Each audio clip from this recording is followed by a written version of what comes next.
Now, semi-final. The next map is going to be Lockdown, Search and Destroy. And it is going to be very, very close because, like I said, Prophecy not had the best S&D so far this LAN. However, they did just go ahead and beat EnVy on T-Town. But like we mentioned before, that's a map that the Americans don't play that much. And we've seen a lot of American teams drop that. Okay, so the next map is going to be, we are just checking what we've got in front of us, Search and Destroy on Lockdown. It's going to be an interesting one, and it's not one I've actually seen too much in this tournament. The games that I've spectated or cast anyway, generally, you know, I've seen a lot of capture the flags on that map, but not Search and Destroy. So this is going to be an interesting one for me, especially considering it's these two top teams that are going to be battling out for the victory. Yep, and we're just waiting for the game to be set up.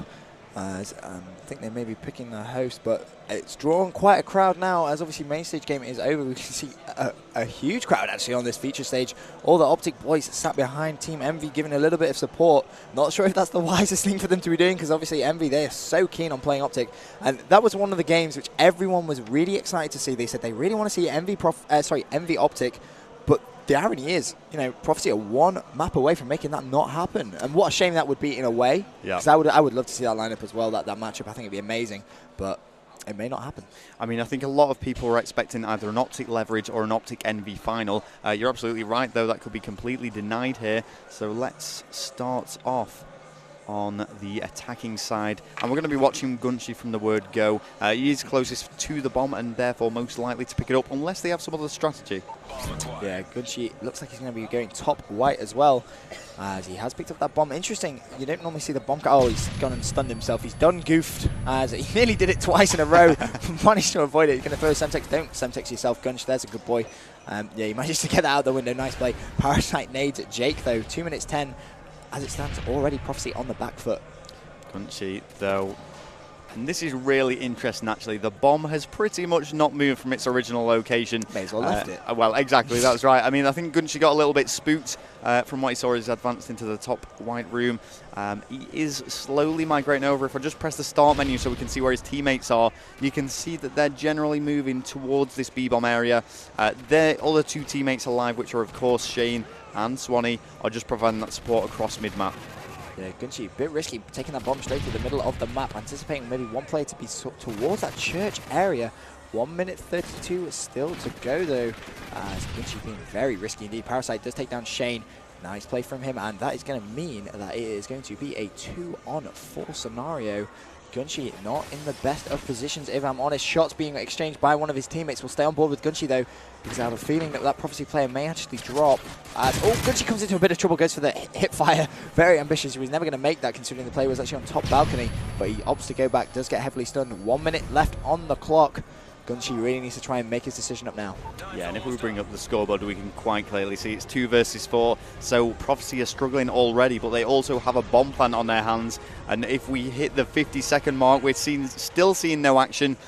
And Gunshi just being very, very careful as he moves through the snake tunnel here. He's not going to find anyone, and he's hoping that someone's just going to run straight in front of him, and I don't think it's going to happen. I completely agree with that. EnVy are not stupid enough to just pretty much run at the Prophecy lineup. That's not how it works. EnVy are far, far too advanced, I guess you could say, to do something as foolish as that. Gunshi does actually get that bomb down. Swanee takes down Twiz as well, though, so this could spice things up a little bit, as Gunshi has complete control over this snake area.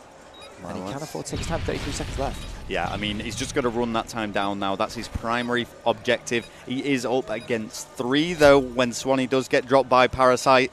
And he's got to play this very, very carefully with only 20 seconds. And remember, there is a 7.5 second diffuse time, but no, Parasite is on point with that MP7 to actually make the kill. And a headshot at that. Brilliant play from Parasite. Not entirely sure what Gunshi was thinking there. He obviously wanted to try and get sight on the bomb, but running out straight into the middle of the map, not the wisest thing. He arguably should have run straight back through Snake, had a quick look at the bomb, because obviously where he actually planted the bomb, you could see that from Snake. He didn't need to actually rush straight onto the middle of the map, but that is going to be 1-0 to EnVy. We'll stay. Should we stay on board, Ro? What do you want to do? Yeah, well, what we'll do, we'll watch one defend and one attack from either team. Just get the perspective of every single possibility in this game. So you can see exactly how the top professional teams are playing this. We've watched Gunshi quite a bit, so let's move over to Shane. And wow, he's blitzed straight up into the enemy spawn. Yeah. No messing around from Shane, and he is going to see Proofy, but no. He's going to be so weak, he could probably kill him with a stun if he throws it correctly. Unfortunately, he went for the nade. That didn't connect. And he's going to have to back off, get stunned himself, so expect a challenge incoming. Goes for the very elaborate wall bang. I'm not sure why he went for that, but Dido is going to pick him off. And that is going to mean it is going to be a 3 versus 3 scenario with 1 minute 49. That was extremely ambitious from Shane. I'm not sure that was the wise decision. Of course, by doing so, he's revealed his location and allowed himself to be put in a position where he can get taken out from the enemy team. We are on board with Gunchi once again, and because we've seen him quite a bit so far, I want to watch somebody else. Let's see what's going on with Jake here as he's close to the B-bomb site. Yeah, Jake just going to try and lock down this B-bomb site. 1 minute 27 still to go, and he has just seen someone cross, and he is going to get that kill surely. Yes, that's Dido.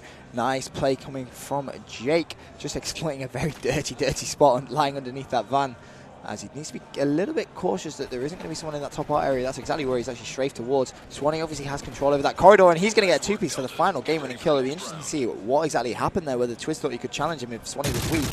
He takes down Proofy with nice play. He was actually top one. Oh my days, hacks. Nice. Hacks. That is hacks. What on earth have we just That's one of two things. It's either hacks or it's extremely good communication from within the team to pinpoint his exact location. That was absolutely amazing play. Well, let's switch things up. We're going to start off with a defense for EnVy now. How did he do that? What is this witchcraft? Exactly. It was brilliant play. And, you know, you've got to hand it to him. This is exactly what I'm talking about. It's not just about the individual skill level of the players within the game. It's about the teamwork, the chemistry, and the communication, and Prophecy are bang on form here against EnVy. Absolutely. Parasite getting an early stun on that top art area. Goes to emulate Swanee's wallbang. You're not Swanee, Parasite. You're good though. But that was crazy. But 2 minutes still to play. As it stands, no one has died yet. As Parasite's actually running the extreme conditioning impact sort of combo. Very unusual. Normally you see players that use impact, they use scavenger. Whereas he's actually opted to use extreme conditioning. That's interesting. Yeah, and I mean, when it comes to search and destroy, there are a lot of players that would normally use extreme conditioning that switch over to sleight of hand. Obviously, search and destroy is a bit of a slower game type, given that the second you die, that is essentially it for you.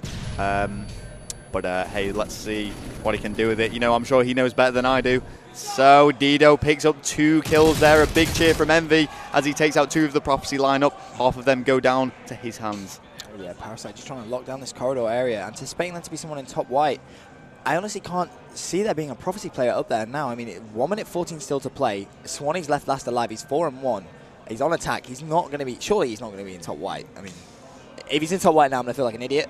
Let's find out. Yeah. We need to see where he is. There we go. You called it. You were correct. But what's interesting is Swanee could creep around the back. If he moves into corridor, he will pick up a kill. And is he going to do it? I'm willing him to. And there we go. He is going to find Parasite. 1 goes down. Swanee currently top fragging overall in this game. 5 kills to his name and only a single death. If he can continue this form, then you know what? He could pull this off. You know, if Swanee takes down Dido right now, I mean, he's basically taking down the only player with any kills. The other 2 of his teammates are actually on 0 kills, so that's going to be a massive confidence to Swanee, as well as he's going to get some massive kills. He sees Twiz nearly got that turn on, but Twiz staying composed, and it's going to make it 2-1 to EnVy in the search and destroy on lockdown.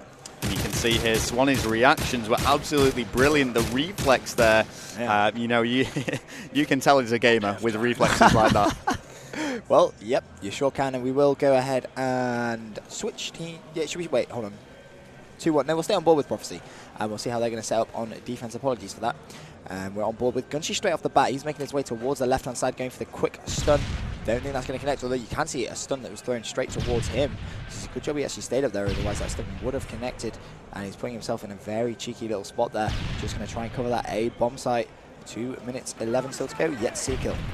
Well, Gunshi and Swanee working in partnership here. Both of them extremely talented ACR or assault rifle players. Let's see what they can do. Dido does actually take out Shane, but Prophecy Gunshi is going to answer straight back there, taking out Dido and bringing things back to 3-3. All is level. Yeah, what's important to remember is in this best of 5, Prophecy are winning 2 maps to 1. So, you know, if Prophecy can get this search and destroy round, this search and destroy run, yeah, that will give them momentum. It will tie things up.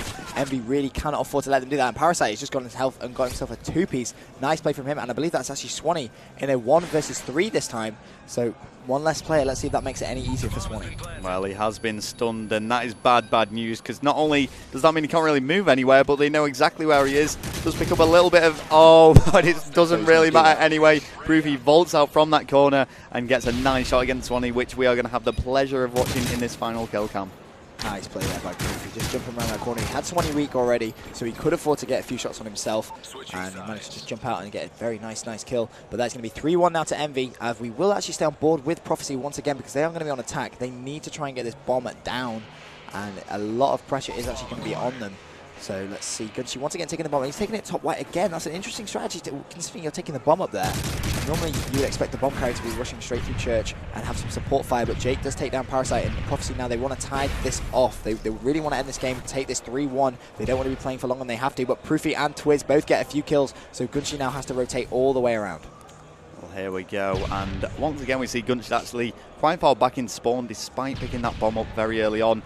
He's actually going to crawl his way towards A, it would seem here. Just quickly bringing up the scoreboard, we can see it is 2 versus 3, and at this rate we're going to see the best of 5 series go 2-2. So we will go right down to the wire on Capture the Flag Bootleg, and what a brilliant map to actually end this series on, if that should be the case. Yeah, Bootleg is a sensational map. I mean, it wouldn't surprise me if we may even see a stopwatch on that. I mean, the way that these two teams may play, you know, one round away from the losers bracket final, and essentially, you know, a very decent placement there, and obviously the prize money as well. I'm sure that's not something they're really worrying about, but Proofy is going to make that kill, leveling up the series 2-2, and like you say, it's going to be CTF on Bootleg. Yeah, and what makes this even more interesting is the fact that Capture the Flag and Search and Destroy has been won by either team now. So it is not just, you know, they're not a one-trick pony, either of these. We cannot call this Capture the Flag either, because it's not like one of these teams has won both of them, proven their strength on it. Shane really struggling, though, on that Search and Destroy there. Bottom fragging, actually getting 0 kills, not great.